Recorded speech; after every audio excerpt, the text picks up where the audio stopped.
Hey everybody, welcome to Will's Treasures. Welcome to my new finished basement. Take you down here and I'll show you my new area that I'm pouring my metals in, my copper and silver. I was working down here this morning, so we're gonna start right with the tumbler here. I have some pieces tumbling that I poured this morning, and I usually leave them in there for a couple hours, cleans them up nice, and then they'll go on to the next process. There's a spare barrel that I have for the tumbler. So I have that set up right there, but we're gonna walk right over to where I actually do my pours, and it's on this beautiful stainless steel table. It has plenty of room. You can see I have my furnace right there. I have my tools next to it. I have some extra crucibles. And there's some pieces of copper, some copper sprues that I cut off. But that's still cooling down from this morning's pours. And you can see here, we're gonna go over a lot of stuff today. Those are my flasks. I have a couple different sizes depending on the piece that I'm going to pour. It's always handy to have a few of those. They're not cheap, but you know, if you have a few of them, you can pour, you know, a lot more pieces. You don't have to wait for one to you finish one and start another one. You can load up, you know, 3 or 4 of these and then pour them all together, and you get things rocking and rolling. That's a 6-ton hydraulic press that I use. Press some pieces out.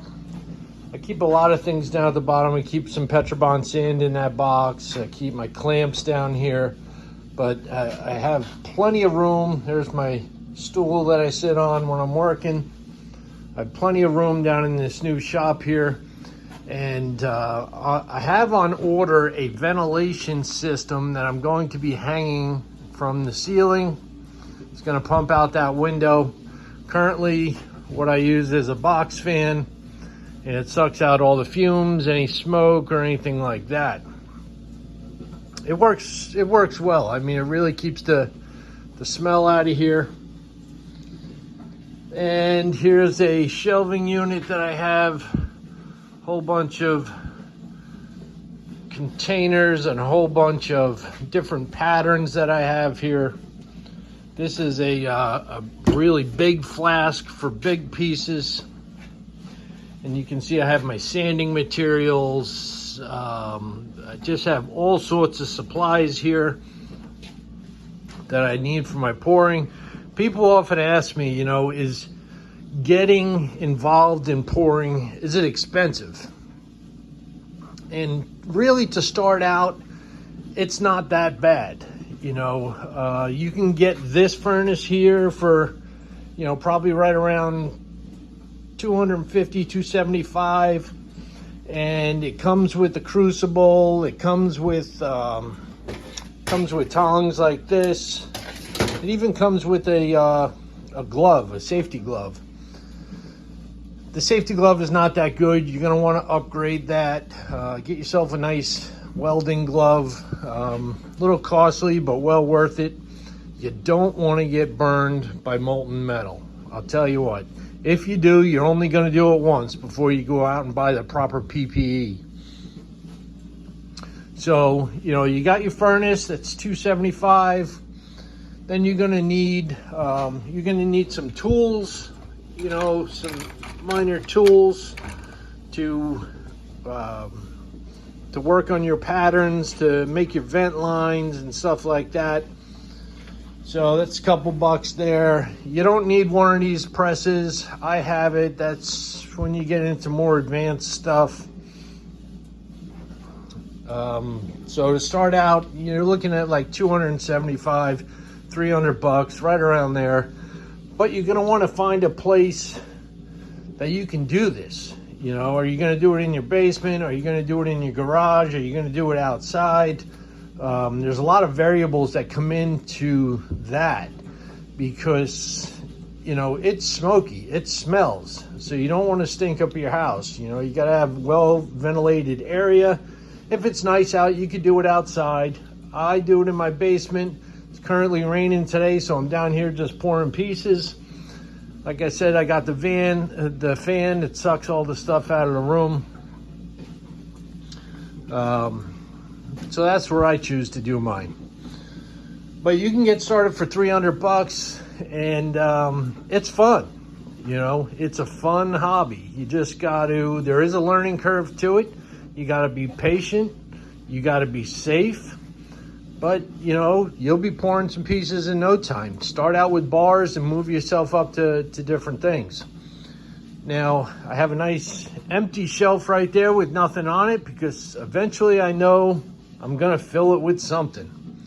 Moving along to this table here, I'm getting into resin printing. So this is my resin printer. This is a cleaning station where after you're done, you know, printing whatever you're going to print, you put it in this cleaning station. It cleans it up for you. And then you can take that pattern and make it out of silver or make it out of copper, whatever you want to do. So I'm just starting getting into this. I've made a couple pieces. They've come out pretty cool. I didn't make this. Somebody made this for me. But this is my Eftopus. It's pretty cool. Definitely a desk piece right there. Over here, another empty shelf. I know I'm gonna be filling that up with something. And I didn't paint these walls. I just had them sheetrocked and spackled. That's all I need right down in here. On the other side of this wall is through this door is where I completely finished the basement. Painted, molding, new floors, drop ceiling, the works. Did it all for my kid so she has a nice safe place to hang out. Now this table here, this is where I finish my pieces. I'll take them, I'll sand them down after I tumble them. And here's a couple pieces that I made this morning. These just came out of the tumbler and they're not antiqued yet. But this is a beautiful eagle, super chunky this piece. It's big, nice eagle head. It's gonna look amazing once it's antiqued. This is another dragon with heart. This is just a spectacular piece. For the gear head. And I'll show you these once they're antiqued also. This is that creature, that guy from the, what's that movie? Pirates of the Caribbean. Pretty cool piece. Now here I have a press, a drill press. And I have a polishing wheel on here, so I'll sit here and I'll polish the pieces, get them all nice and shined up, take off any of the rough edges. I have all my polishing pads and discs. They're different grits. There's a process to it. There's a method to my madness. So you have all different grits depending on what you want to accomplish. Then you have these very detailed little brushes you can put on there. Gets in all the nooks and crannies. Make sure you don't miss anything. One thing about pouring metal, and you can see I've taken it up, you know, to a little higher level, and there's a lot to it when you get to this level. It's not just pouring a bar and, you know, letting it cure, giving it a quick polish or something, and then selling it or stacking it or keeping it. You have to fall in love with all the processes that goes into making like a piece like this. You know, it takes time. And then, you know, I haven't even, you know, these were just tumbled. I mean, they look good. They definitely look good, but it's not up to my standard yet. I still want to polish the edges, make sure there's nothing sharp anywhere. Buff it up, take any impurities, any imperfections out. And then I antique them. Then I'll fill out a COA. I don't stamp these pieces because, you know, I could probably stamp this one without damaging it. This one's pretty thick, but I can't stamp these really thin pieces because the force that I use to hit the stamp, it's just gonna bend and mutilate this piece. So, you know, I'll fill out a COA, and that's what you'll be able to have to know what you bought. But yeah, this is my great new venture right here. Really looking forward to taking this to another level and pumping out some very unique pieces.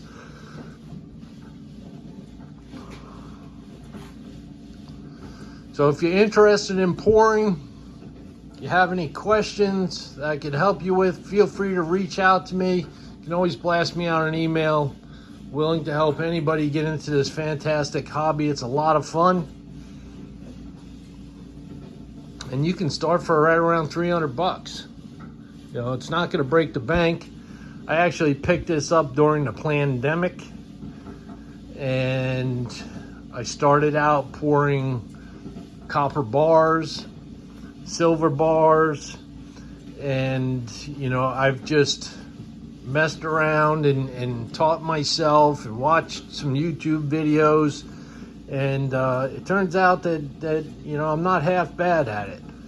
And now I'm pumping out a whole bunch of pieces and I'm trying new things. That's what keeps this hobby exciting. Always want to try new things. So I hope you enjoyed this video of my new pouring station. This is Will from Will's Treasures. Let's keep this train a-rolling.